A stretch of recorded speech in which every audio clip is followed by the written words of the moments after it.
श्री गणेशाय नमः। आत्मज्ञानामृत ग्रंथ के द्वारा जीवन की सार्थकता और सत्यता क्या है, इसे प्रदर्शित किया गया है।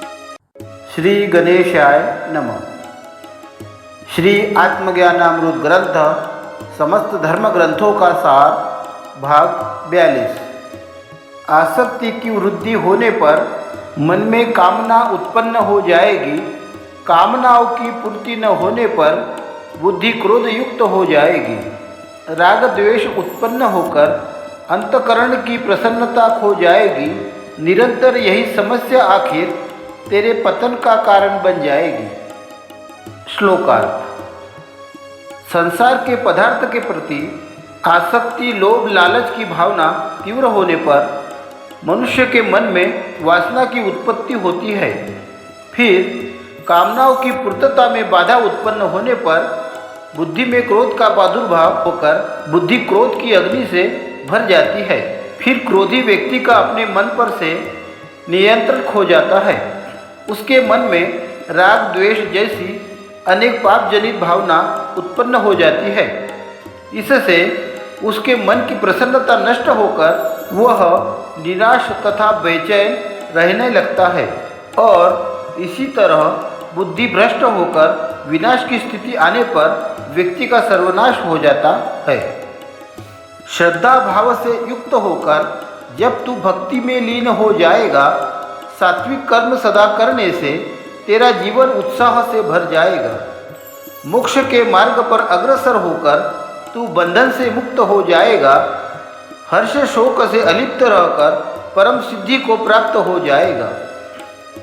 श्लोकार्थ। ध्यान साधना करके श्रद्धा भाव से संपन्न होकर जब साधक परमेश्वर की भक्ति में तल्लीन हो जाता है और सात्विक कर्म को अपना धर्म समझकर कर्म को करते रहता है, तब उसका जीवन उल्लास तथा आनंद से परिपूर्ण होकर वह मोक्ष मार्ग की तरफ अग्रसर होता हुआ सुख दुख को एक समान समझते हुए विविध प्रकार के बंधनों से मुक्त होकर परम सिद्धि को उपलब्ध हो जाता है। मंदिरों में ईश्वर को कैद करके तूने ताला लगा दिया। धन दौलत की तिजोरियों का उसे पहरेदार बना दिया। भगवान नाराज न होने पाए करके उसे रिश्वत भी दिया। मानव होकर तूने मानवता की महती को ही मिटा दिया।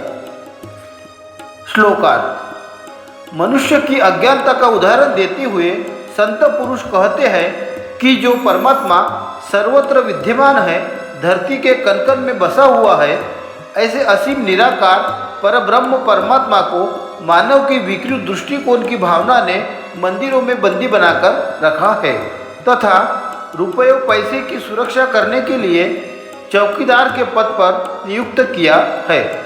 इंसान बनकर इंसान ने इंसानियत को मिट्टी में मिलाने का पूरा प्रयास किया है।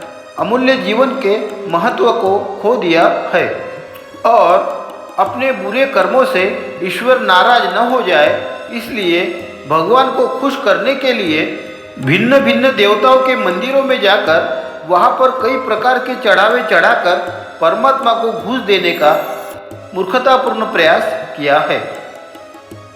प्रभु से ऐसी प्रार्थना करना जीवन का उद्धार हो जाए, मन पर सदा अधिकार रखना, इंद्रियां तेरे वश में हो जाए, शुभ कर्म हमेशा करते रहना, तू पाप कर्म करने से बच जाए, दान धर्म का अनुसरण करने से मन का अंधकार मिट जाए।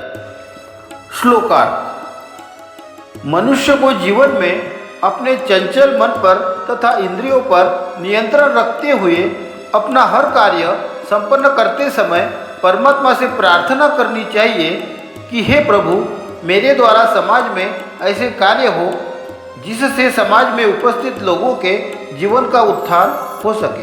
साथ ही सभी प्रकार के पापों से मुक्त होने के लिए जीवन के कार्यकाल में मुझसे हमेशा जनहितार्थ के ही कर्म होते रहे। इस प्रकार शुद्ध भाव से अपने विचार परमात्मा के सामने प्रस्तुत करना चाहिए। साथ ही ईश्वर को अपना सर्वस्व अर्पण करते हुए कहना चाहिए कि हे प्रभु, आप हमारे अंदर से सभी प्रकार के विकार तथा अंधकार को हटाने में हमारी सहायता करो और हम सतमार्ग पर चलते हुए धर्म के मार्ग का अनुसरण करके जीवन के कार्यकाल में दान धर्म करने की प्रक्रिया को जिज्ञासापूर्वक संपन्न करते रहे, ऐसा हमें वरदान दो। इस प्रकार अनन्य भाव से भक्ति करते हुए परमात्मा की असीम कृपा का प्रसाद प्राप्त करने के लिए व्यक्ति को बारंबार आराधना करनी चाहिए। मैं बड़ा खुश नसीब हूँ कि मुझे मालिक तेरा प्यार मिल गया। मिट्टी का एक ढेला था, अब तो तेरे नाम का सहारा मिल गया। जब से तेरी मर्जी को स्वीकार किया, मेरा रूप रंग खो गया। प्रभु मैं तेरा गुलाम क्या हुआ, मेरा दुनिया में हर काम हो गया। श्लोकार्थ। परमात्मा के भक्ति में तल्लीन होकर जब साधक पुरुष परमानंद को प्राप्त कर लेते हैं, उस स्थिति में वह संसार के सभी क्रियाकलापों को कुशलतापूर्वक संपन्न करते हुए निस्वार्थ भाव से अपने कर्तव्य को ईमानदारी तथा निष्ठापूर्वक करते हैं। इस प्रकार वह लोग समाज में पूजनीय हो जाते हैं। यहाँ पर संत पुरुष आनंद से ओतप्रोत भक्त के संबंध में बताते हुए कहते हैं, भक्ति की परमोच्च सीमा पर पहुंचकर एक भक्त आनंद से पुलकित होकर कहता है, हे परम कृपालु परमात्मा, मैं आज बहुत आनंदित हूँ क्योंकि मुझे तेरी असीम कृपा दृष्टि का अनुभव हुआ है। इस परिवर्तन की क्रिया से पहले मैं पंच तत्वों से बने इस शरीर को ही अपना समझता था, परंतु हे परमात्मा, जब से मुझे आपके नामस्मरण का सहारा मिला तथा आपका स्नेह मिला, तब से मुझे एहसास हो गया है यहाँ पर सब कुछ आप ही हो। आपके बताए हुए मार्ग का अनुसरण करके मेरा जीवन धन्य हो गया है। मैं आपके आनंदमय चैतन्य स्वरूप में खो गया हूँ। हे परमात्मा, मैं इस नश्वर देह का उपयोग करते हुए इसके द्वारा किया गया हर सत्कर्म आपको समर्पित करता हूँ। ऐसा करने से मेरा हर कर्म सहजता से संपन्न हो जाता है और मैं हर समय प्रसन्नचित्त महसूस करता हूँ। परमात्मा की सृजन अवस्था का अनुभव प्राप्त करने के लिए आप सभी महानुभावों से विनम्र निवेदन है कि इस वीडियो को अधिक से अधिक लाइक और शेयर करें। धन्यवाद।